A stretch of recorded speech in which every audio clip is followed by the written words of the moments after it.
During World War II, bomber aircraft played a key role in the strategic struggle, and one of the most famous Allied operations, Operation Gomorrah, became a symbol of powerful, massive raids. Hamburg, a major industrial center of Germany, was under attack by the Allies, despite the absence of significant military installations in the city. Why this particular city was chosen, let's look at this video. Operation Gomorrah began on the night of July 24th to 25th, 1943. Almost 800 heavy bombers were mobilized to carry out the raid, which began dropping bombs on Hamburg and used innovative tactics using aluminum strips known as windows. These strips of foil were dropped from airplanes and caused false signals on German radars, creating the impression of an approaching armada of 11,000 aircraft. This disguise made it possible to significantly weaken the German air defenses. Radars and searchlights aimed at false targets darted helplessly in the sky, and anti-aircraft fire was inaccurate.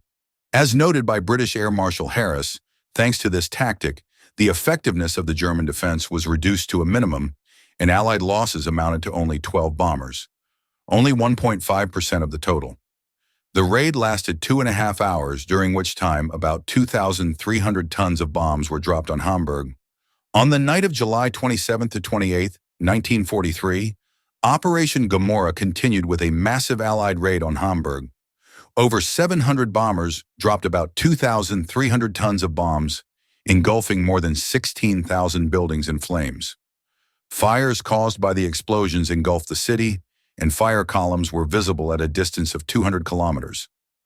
One of the British pilots described his impressions. The clouds over the city looked like a red ball of cotton wool. It was a reflection of how the city was burning under intense attacks.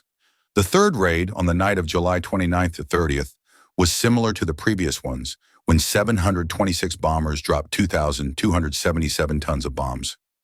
Each of these raids lasted more than 2 hours, and the July 27th to 28th raid lasted exactly 3 hours. Matilda Wolf-Munkeberg, an elderly resident of Hamburg, recalled, "This eardrum-rending nightmare lasted for 2 whole hours, and there were solid flames all around." As part of Operation Gomorrah, the U.S. Air Force also conducted 3 daylight raids on July 25th, 26th, and 27th, involving about 300 heavy bombers. Operation Gomorrah, which lasted from July 24th to August 2nd, 1943, was one of the most devastating air attacks of the Second World War. It involved more than 100,000 people, including aircraft crews, technicians, and ground services.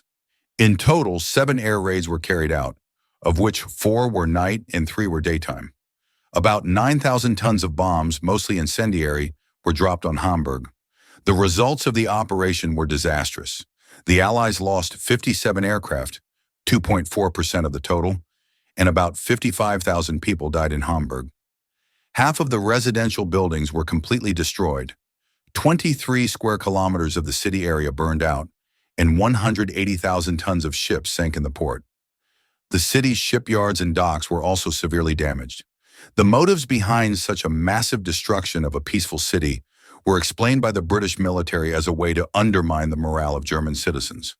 Harris, the commander of the operation, noted that the results of the raids exceeded all expectations, saying, "Never before has an air raid produced such terrifying results."